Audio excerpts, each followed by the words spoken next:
"Are you sure you want to sign these today, Thomas?" Vanessa asked with a smile that looked warm from a distance, but somehow felt cold when you stood close enough to see it. I wasn't supposed to hear that question. In fact, I wasn't even supposed to be in the house that afternoon. My name is Ryan Parker, and if I had arrived 10 minutes later, I might never have discovered the truth about what was happening to the home where I grew up. The Parker house sat on 3 acres just outside Cedar Ridge, a quiet town where everybody seemed to know everyone else's business. It wasn't a mansion. It wasn't worth millions. But to me, it was priceless. My mother planted the maple tree in the front yard when I was 6 years old. My father taught me how to ride a bike on the long gravel driveway. Every corner of that house carried a memory. After my mother passed away when I was 17, Dad promised me something I never forgot. He rested a hand on my shoulder and said, "No matter what happens, this house stays in the family." For years, I believed him. Then Vanessa entered our lives. Dad met her at a charity event 2 years after Mom died. She was polished, confident, and always knew exactly what to say. Friends admired her. Neighbors praised her. Even I tried to like her at first.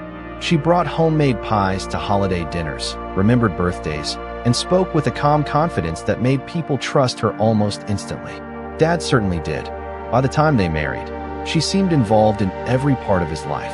She organized appointments, managed household paperwork, and gradually became the person everyone called when they needed information about him. Looking back, I should have noticed how quickly that happened. But at the time, it felt easier to believe she simply cared. On that particular Saturday, I drove over to pick up a box of old baseball cards I had left in the attic years earlier. Dad and Vanessa were supposed to be out at a community fundraiser downtown. Their cars weren't in the driveway, so I used the spare key Dad had given me years ago and stepped inside. The house felt strangely quiet. Sunlight spilled through the living room windows, illuminating tiny particles of dust floating through the air. Everything looked normal, familiar, safe. I headed toward Dad's home office because I remembered storing some boxes nearby. That's when I noticed the folder. It sat on the desk, partially open, as though someone had been reviewing it in a hurry. I wasn't snooping, at least not at first, but one page had slipped halfway out.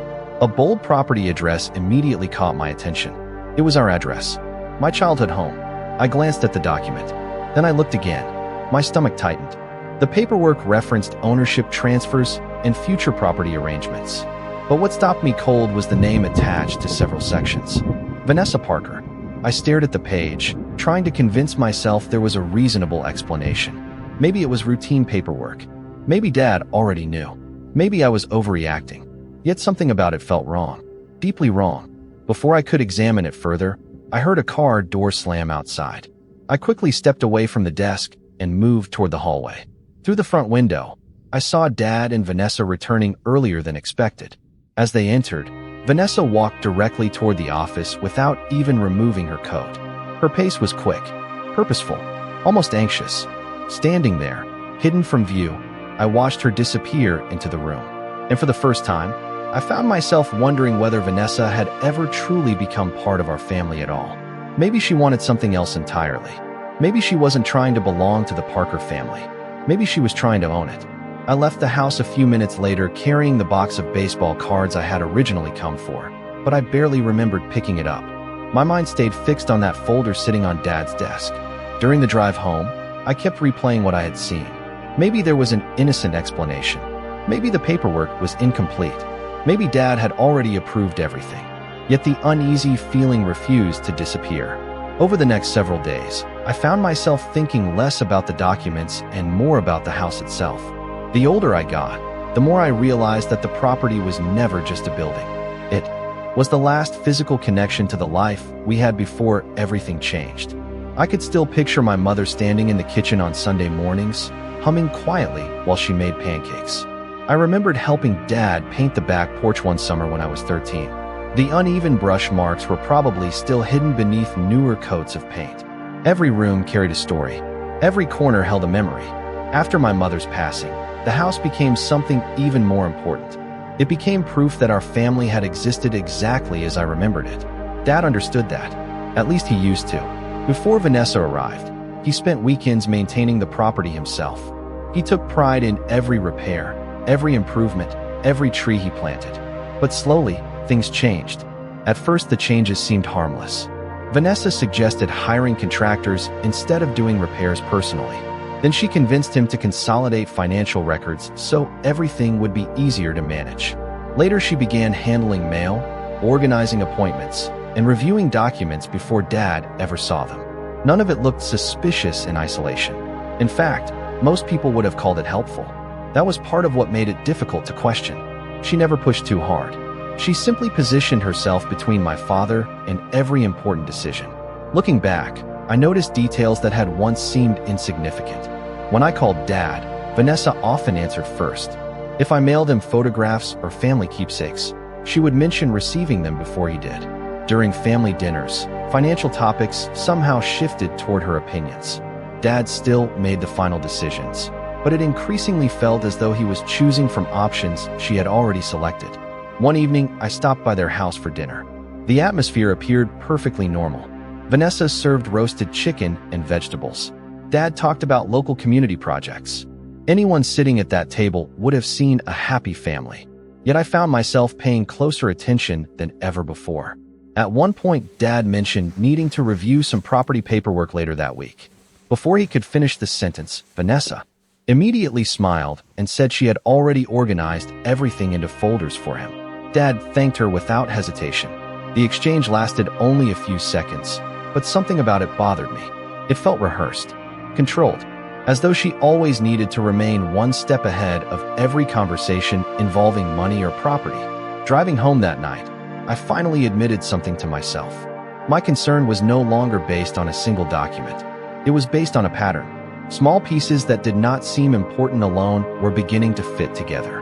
And the more they connected, the harder it became to ignore the possibility that Vanessa was quietly building influence over far more than my father realized.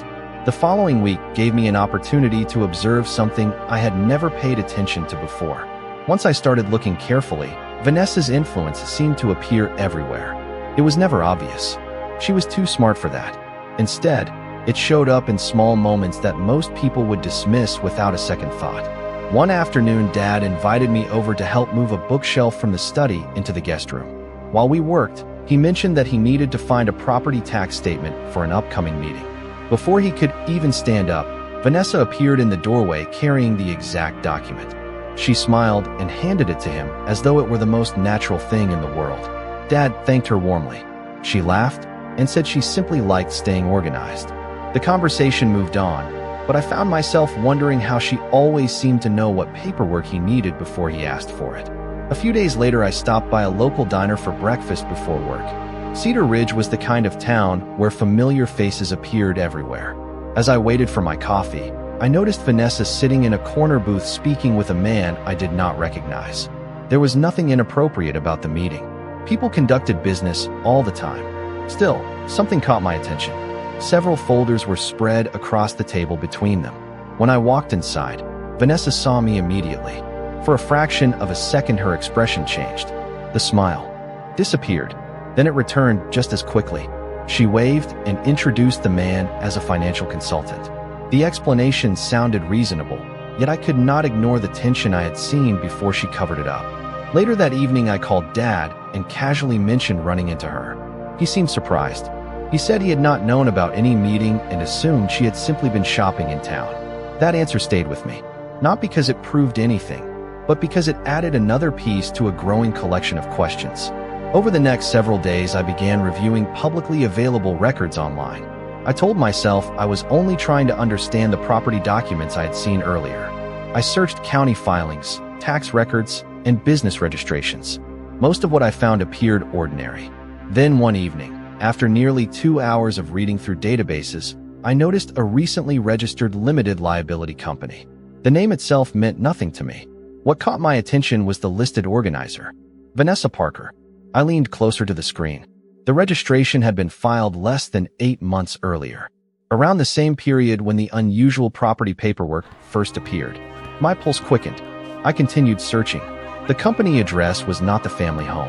It was a private mailbox service located nearly 40 miles away in another county. Again, there might have been a perfectly reasonable explanation. People formed companies for many legitimate reasons, yet I could not understand why Dad had never mentioned it. More importantly, I could not understand why Vanessa seemed determined to keep certain things separate from the rest of the family. As darkness settled outside my apartment window, I stared at the information on the screen. For weeks I had been wrestling with uncertainty, but now the feeling was changing. The questions were becoming patterns. The patterns were becoming evidence. And for the first time, I stopped asking whether Vanessa was hiding something. I became convinced that she was. The next morning I woke up with the same thought that had followed me the night before. If the company was legitimate, there would be nothing to hide. If it was connected to something larger, more answers would eventually surface. I made coffee, opened my laptop, and continued searching through public records before work. The deeper I looked, the more unusual details appeared. The limited liability company had no visible website, no advertised services, and no public presence that I could find. Yet according to several filings, it remained active. That alone did not prove wrongdoing. Plenty of small companies operated quietly. What caught my attention was the timing. The registration date aligned almost perfectly with the period when Vanessa became heavily involved in Dad's property affairs. Coincidence was still possible, but the pattern kept growing harder to ignore. During the following week, I found reasons to visit the house more often. I never wanted Dad to think I was investigating his wife. In fact, I barely mentioned Vanessa at all. Instead, I helped him clean the garage, replace a section of fencing, and organize old family photographs. Spending time there reminded me how much the property meant to him. He still spoke about the house with pride. He still pointed out improvements he wanted to make. He still referred to it as the place where future family gatherings would happen. Listening to him made me increasingly uncomfortable because none of his comments sounded like those of a man preparing to transfer control of the property. One afternoon, we sat on the back porch watching clouds drift across the hills beyond the tree line. Dad mentioned that retirement planning had become more complicated lately because there seemed to be so many documents requiring signatures. I asked what kind of documents. He shrugged and admitted that Vanessa usually organized everything before presenting it to him. Then he laughed and said she was far better at paperwork than he had ever been. The comment was harmless, but it lingered in my mind long after the conversation ended. Later that evening, I received another surprise. A friend of mine named Eric worked at a commercial real estate office in a neighboring county. We had known each other since high school. During a casual conversation, I mentioned the company registration I had discovered. I expected him to dismiss it as unimportant. Instead, he became curious. He agreed to review publicly available business information and let me know if anything stood out. 2 days later, he called. His tone immediately caught my attention. Eric explained that the company address connected to the mailbox service had appeared on multiple filings involving property-related transactions. None of them directly involved my father's home, but the activity seemed unusual for a company with almost no public presence. He stressed that everything he found appeared legal from the outside. Still, he admitted the structure looked designed to keep ownership details difficult to follow. After the call ended, I sat quietly in my apartment staring at the notes I had written down. Until then, every discovery had raised new questions. This was different. For the first time, another person had looked at the same information and found it unusual as well. The pieces were slowly moving into place. I still did not know exactly what Vanessa was planning, but I was becoming certain that whatever she was building had been carefully hidden from my father. After speaking with Eric, I stopped looking for dramatic revelations and started paying attention to details. If Vanessa was hiding something, she had spent a long time making sure it remained invisible. People often imagine secrets as locked safes or hidden documents, but in my experience, the most effective secrets are buried inside ordinary routines. Over the next several weeks, I observed those routines more carefully than ever. Dad remained completely unaware that anything seemed unusual. He trusted Vanessa the way a person trusts someone who has become part of everyday life. When she reminded him about appointments, he thanked her. When she organized financial records, he appreciated her efficiency. When she suggested changes to retirement planning, he listened. None of those actions appeared suspicious on their own. That was what made the situation so difficult. I was not dealing with obvious deception. I was dealing with influence that had been built slowly, one decision at a time. One Saturday afternoon, Dad invited me over for lunch. The three of us sat at the kitchen table where countless family meals had taken place over the years. Vanessa seemed relaxed and cheerful. She talked about community events, home improvement projects, and future travel plans. At one point, Dad stepped outside to answer a phone call. The moment the back door closed, an unusual silence settled over the room. Vanessa looked at me across the table and smiled politely. Then she asked whether I had considered moving farther away from Cedar Ridge. The question sounded casual, but something about it felt deliberate. I told her I liked living nearby. She nodded and said that people sometimes needed fresh starts in new places. Before I could respond, Dad returned, and the conversation immediately shifted to something else. The exchange lasted less than a minute, yet it stayed with me for days. It felt less like a suggestion and more like a test. Around that same time, another discovery emerged. While reviewing additional public filings, I noticed references to financial accounts connected to the company Vanessa had established. The records did not reveal balances or private information, but they confirmed the existence of business banking relationships that had never been mentioned within the family. Again, none of this automatically meant wrongdoing. Successful businesses required accounts. Investments required accounts. But the pattern remained consistent. Every new piece of information existed just outside my father's awareness. I began organizing everything into a timeline. Registration dates, property filings, business documents, meeting dates, notes from conversations. Individually, the details seemed harmless. Together, they formed a picture that became harder to dismiss. One evening, I spread the documents across my dining table and sat quietly studying them. For the first time, I noticed that several key events appeared to follow a sequence. New business activity would begin. Shortly afterward, discussions involving property planning would appear. Then additional filings would surface months later. The timing repeated often enough that it no longer felt random.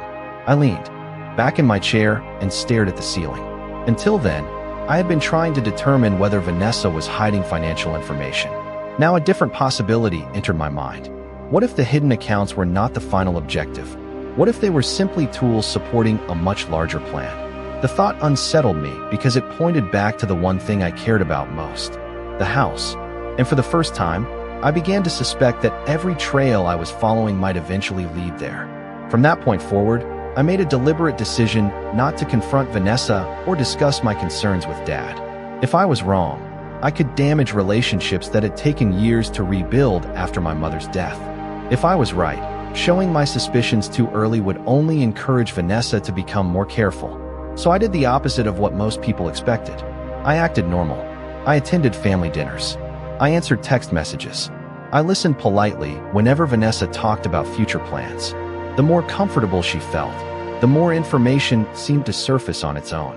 A few weeks later, Dad called and invited me over on a Sunday afternoon. He sounded unusually excited. When I arrived, I found him sitting at the kitchen table with several folders spread out in front of him. Vanessa stood nearby holding a cup of coffee. Dad explained that they were reviewing long-term financial planning and estate documents. The moment he said those words, my attention sharpened. I kept my expression neutral and asked a few casual questions. Dad explained that he wanted everything organized so there would be fewer complications in the future. It sounded responsible, sensible even. Then I noticed something familiar. One of the folders looked remarkably similar to the one I had seen months earlier in his office. Before I could get a better look, Vanessa smoothly gathered several documents into a neat stack and placed them beside her chair. The movement was subtle, but impossible to miss once I noticed it. Throughout the conversation, she repeatedly guided discussions toward efficiency, simplification, and asset management. None of the language sounded alarming. In fact, she spoke like someone presenting practical solutions.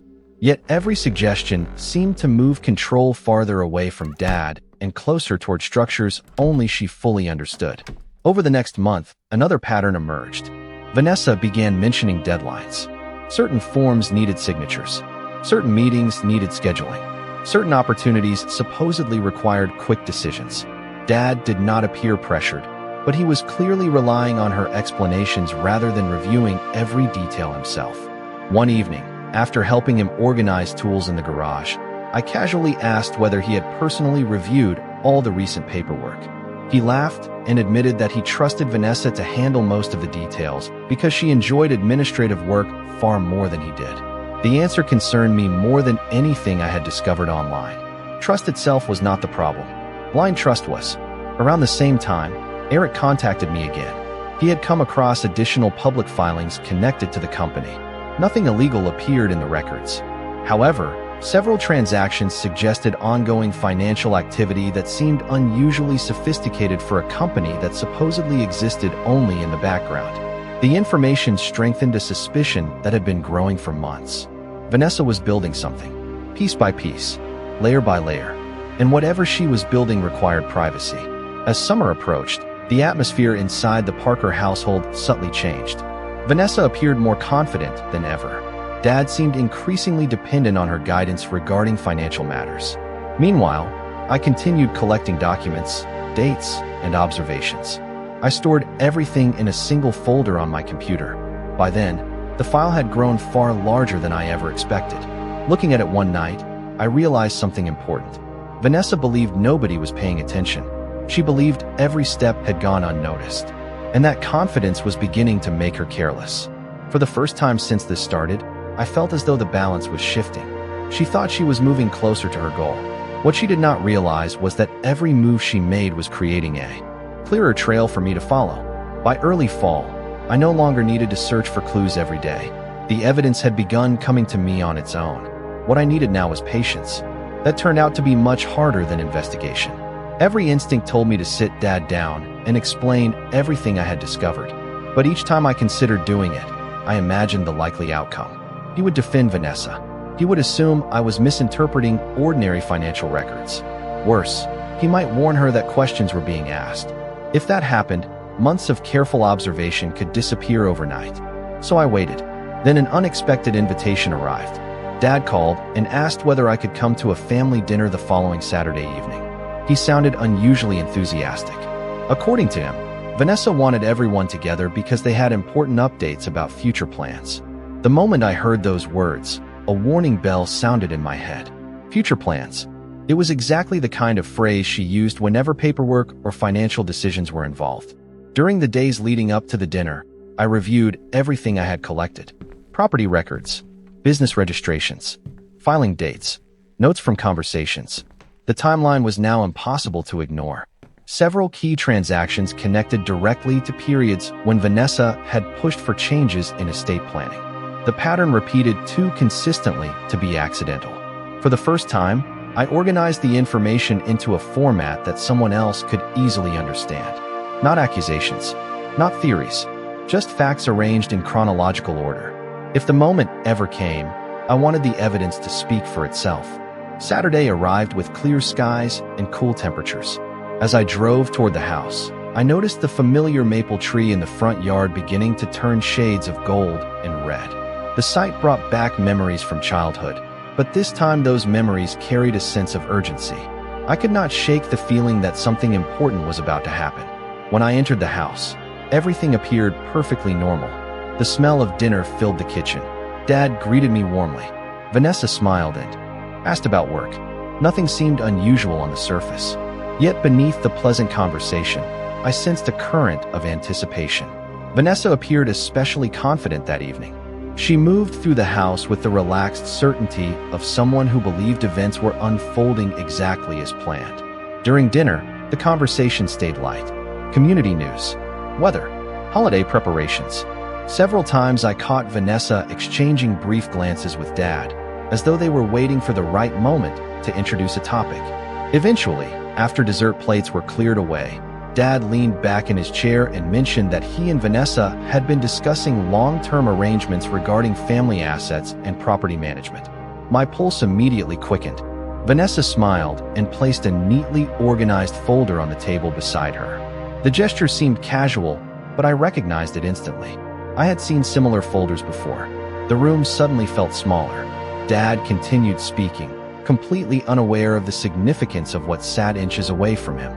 Meanwhile, I remained silent. Months earlier, I would have reacted emotionally. Now I simply observed, because as I looked at that folder resting beside Vanessa's hand, I realized something important. Whatever happened next, the moment I had been preparing for was finally approaching.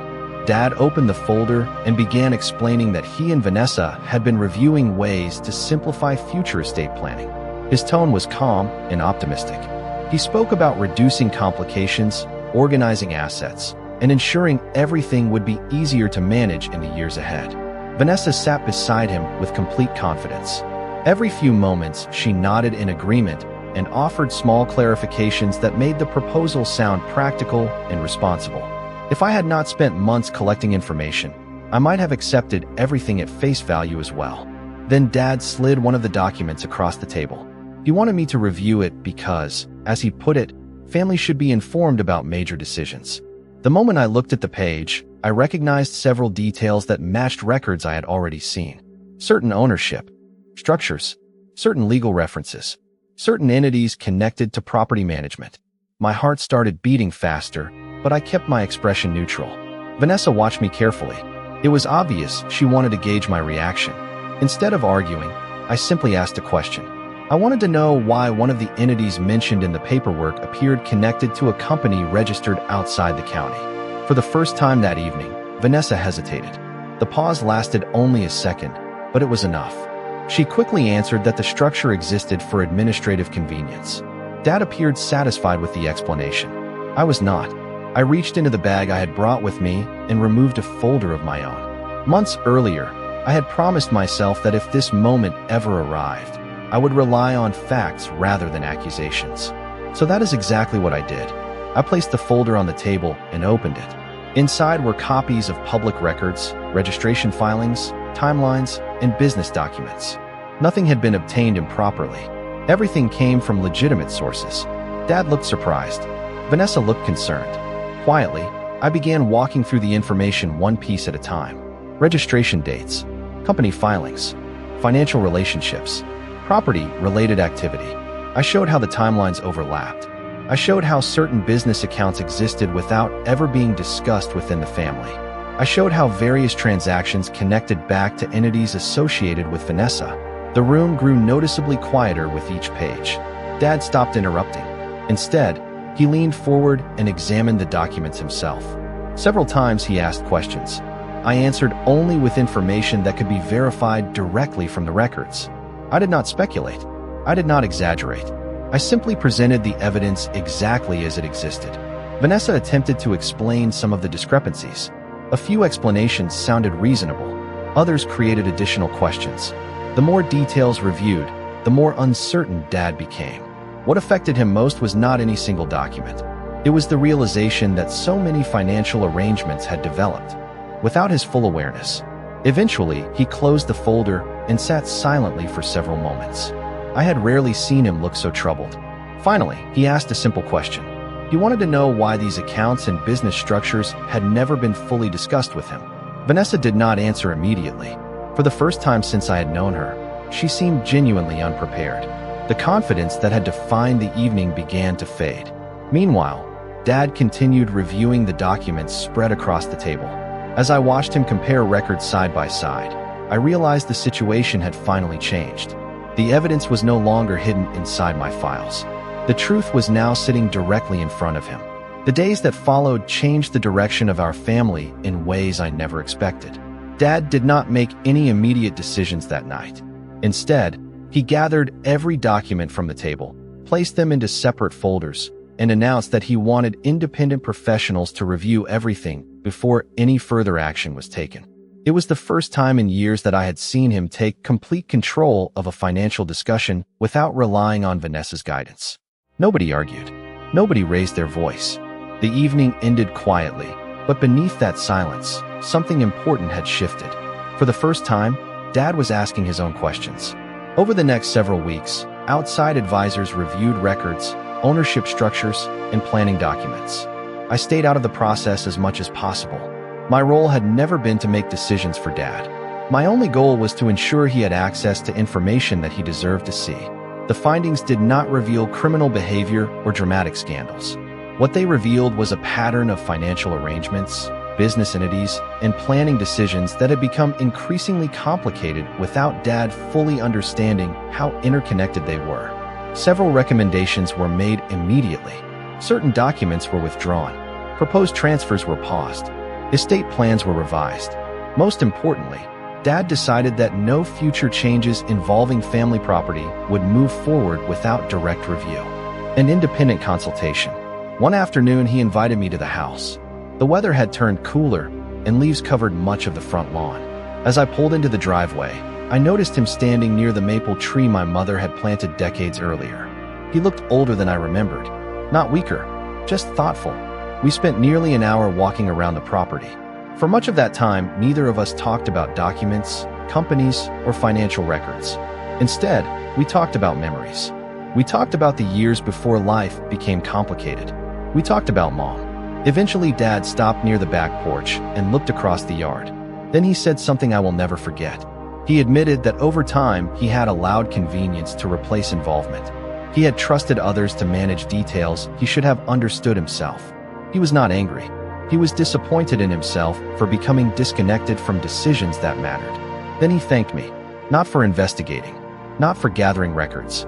He thanked me for caring enough to pay attention when something felt wrong. In the months that followed, the property remained exactly where it had always been.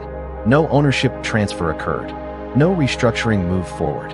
New safeguards were established, and future plans became far more transparent. The atmosphere within the family was different afterward. Some relationships required time to heal. Trust, once questioned, does not repair itself overnight. Yet honesty had finally replaced uncertainty, and that mattered more than temporary comfort. One evening near the end of autumn, I sat alone on the front porch as the sun disappeared behind the hills beyond Cedar Ridge. The maple tree rustled softly in the cool breeze. The house looked exactly as it had when I was a child. Same porch, same windows, same long gravel driveway stretching toward the road. For months I had convinced myself that I was fighting to protect a piece of property. Sitting there, I finally understood the truth. It had never been about square footage, market value, or legal ownership. It was about preserving a family's history. It was about making sure important decisions were made in the open rather than hidden behind paperwork nobody understood.